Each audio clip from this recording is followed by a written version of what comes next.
जय हिंद। कैसे हैं आप सब लोग? मेरे बहुत अच्छे होंगे दोस्तों। आज हम पढ़ने वाले हैं इंग्लिश स्पीकिंग कोर्स।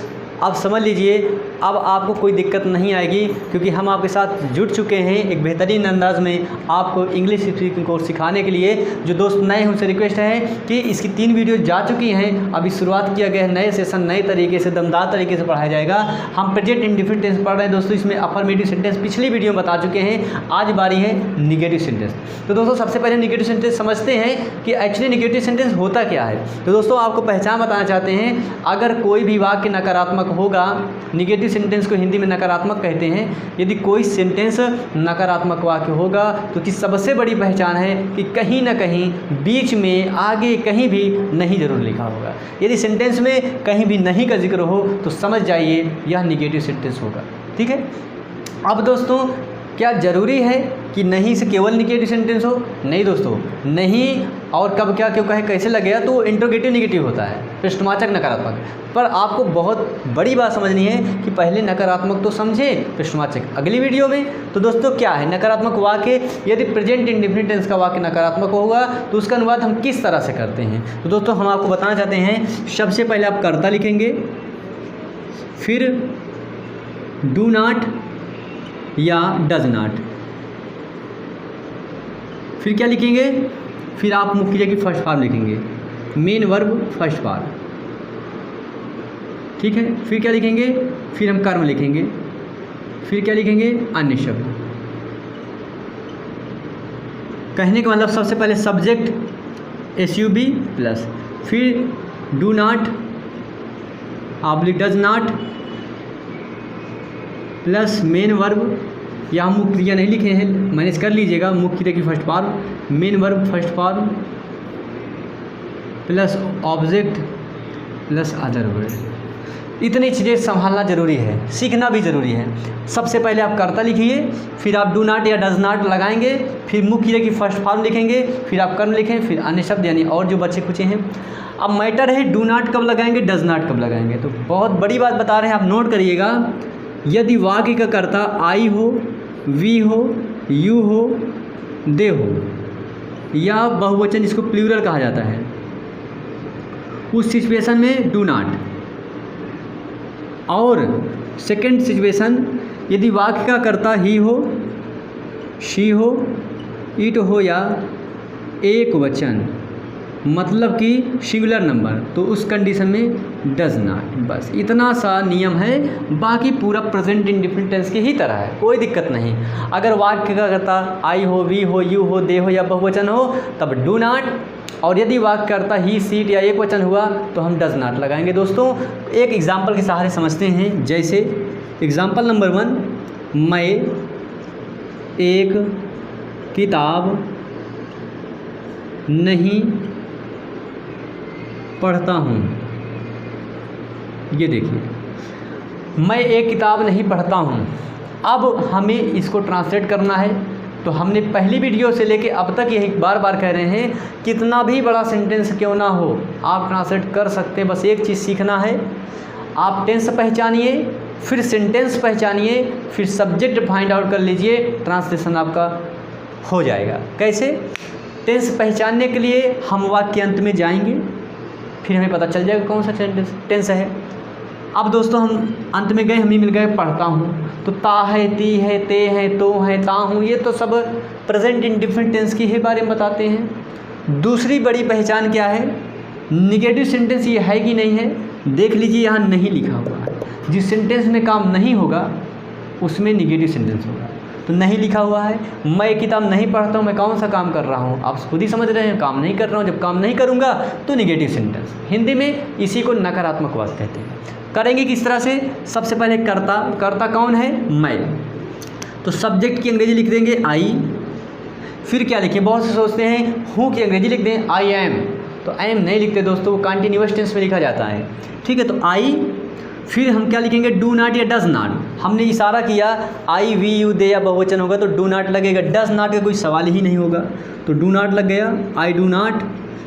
फिर क्या लिखेंगे? उसके बाद मुख्य क्रिया की फर्स्ट फॉर्म, तो मुख्य क्रिया पढ़ता। पढ़ता का क्या होता है? रीड। रीड माने पढ़ना, तो आई डू नॉट रीड। अब क्या नहीं पढ़ रहा भाई? मैं काम ख़त्म हो गया, नहीं हो गया, पढ़ना हो गया, ए बुक, एक किताब, I do not read a book. देखिए कितने आसानी तरीके से हम ट्रांसलेट कर सकते हैं। जैसे हम दोस्तों दूसरा एग्जाम्पल लिखते हैं, जैसे क्या कह दें, मोहित मैदान में नहीं दौड़ता है।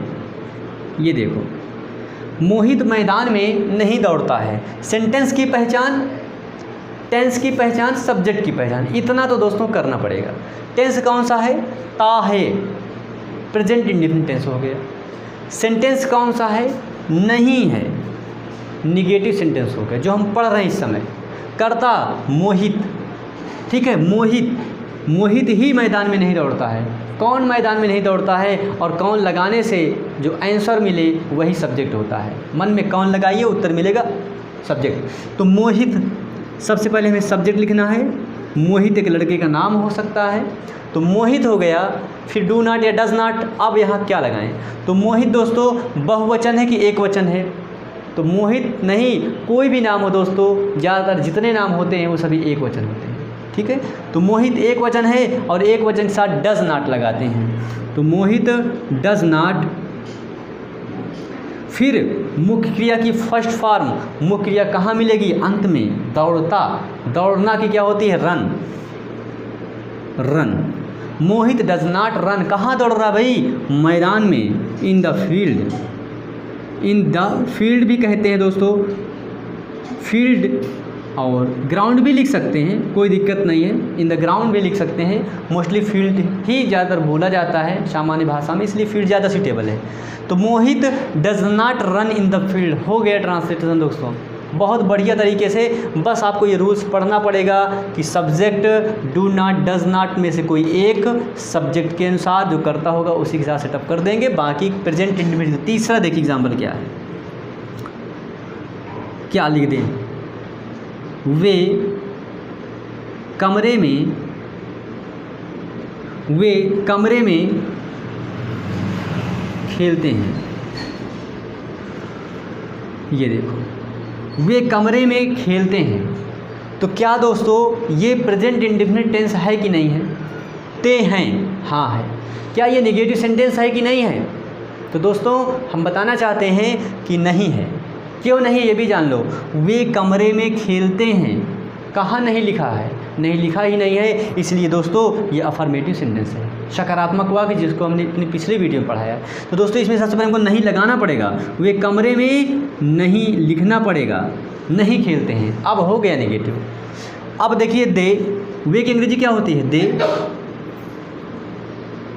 फिर सहायक क्रिया क्या लगाएंगे? देखिए आई वी यू दे के साथ क्या लगता है? Do not, do not, they do not.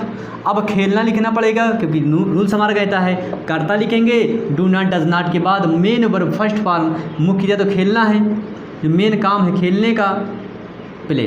तो दे डू नॉट प्ले कहाँ भैया? कमरे में, in the room, in the room. ये देखिए कितने गजब तरीके से ट्रांसलेशन आप सीख लेंगे, आप जान भी नहीं पाएंगे दोस्तों। अब दोस्तों क्या हो गया, ये 3 एग्जाम्पल हमने बता दिए, ठीक है। अगर एक एग्जाम्पल और देखना हो तो आप देख सकते हैं, कैसे दिखाएं।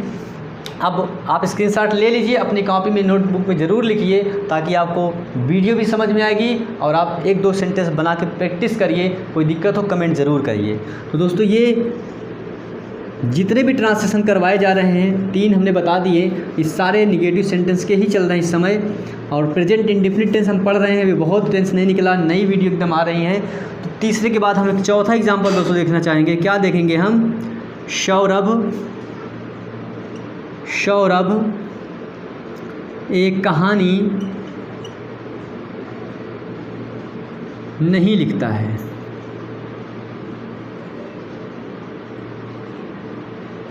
सौरभ एक कहानी नहीं लिखता है। ता है बता रहा है हम प्रेजेंट इंडेफिनिट टेंस हैं, नहीं है बता रहा हम निगेटिव सेंटेंस हैं।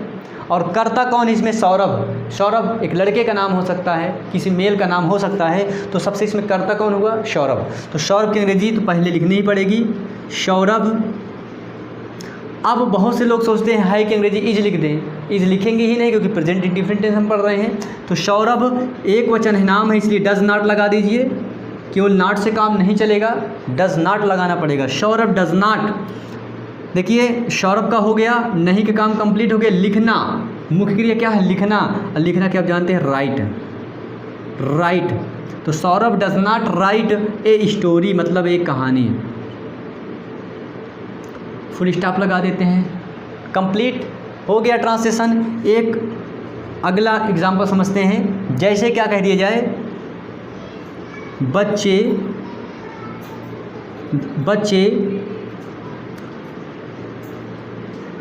कक्षा में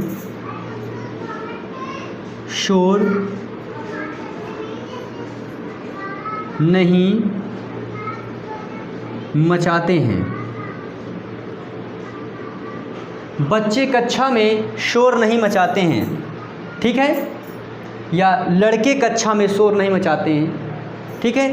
लड़के भी लिख सकते हो, कभी सोच लो बच्चे तो बच्चे होते हैं, चलिए बच्चे से ही काम चला देते हैं, ठीक है। या लड़के लिख लीजिए, ज़्यादा बेस्ट समझ पाएंगे क्योंकि ज़्यादातर वीडियो हमारी हम समझ रहे हैं। हमारी वीडियोस पूरी उम्मीद है कि बड़े ही स्टूडेंट देख रहे होंगे, 6 से लेके सीनियर क्लासेस। तो लड़के कक्षा में शोर नहीं मचाते हैं क्योंकि लड़के का नाम ही है लड़के, तो शोर तो मचाएं ऐसा हो ही नहीं सकता। वो डर के मारे कहेंगे नहीं सर हम शोर नहीं मचा रहे हैं, मचाते हैं। तो लड़के कक्षा में शोर नहीं मचाते हैं, ये बात हो गई क्लियर। तो सबसे पहले लड़का की क्या होगी? बॉय। क्या एक लड़का है? नहीं, एक लड़का नहीं। अगर एक लड़का होता तो मचाते हैं नहीं बोलते, मचाता है कह देते। तो ते हैं से प्रेजेंट इंडिफिनिट की पहचान पता चल गई। और लड़के हैं इसलिए प्लूरल है। द बॉयज़ क्या लिखे? डज नॉट की डू नॉट? डू नॉट लिखेंगे, डज नॉट नहीं होगा क्योंकि बॉयज़ मीन्स प्लूरल, बहुवचन। अब बहुवचन के साथ यहाँ नियम लिखा हुआ है, डू नॉट लगाएंगे। तो the boys do not make a noise. Make a noise मतलब होता है शोर मचाना। मेक ए नॉइस का मतलब ही होता है शोर मचाना। कहाँ? In the class. ये देखिए, the boys do not make a noise. The boys do not make a noise. दोस्तों इस क्लास में हमने आपको आज की वीडियो में बताया प्रेजेंट इंडिफिनिट टेंस का नेगेटिव सेंटेंस। कोई दिक्कत हो आप इसे स्क्रीनशॉट लीजिए, नोट करिए। कर्ता कहाँ रखना, डू नॉट डज नॉट किसके साथ लगता है, मुख्य की फर्स्ट फॉर्म कौन होगी, कर्म कहाँ होगा, अन्य शब्द कब लिखते हैं। दोस्तों बस धीरे धीरे पढ़ते रहिए, हमारे साथ लगे रहिए, कोशिश करेंगे आपको बेहतर से बेहतर एग्जाम्पल्स लाएं और बताएं और समझाएं। चलिए हम मिलते हैं आपसे प्रेजेंट इंडिफिनिट टेंस का एक और जो सेंटेंस बचता है इंट्रोगेटिव सेंटेंस का। तब तक के लिए जय हिंद।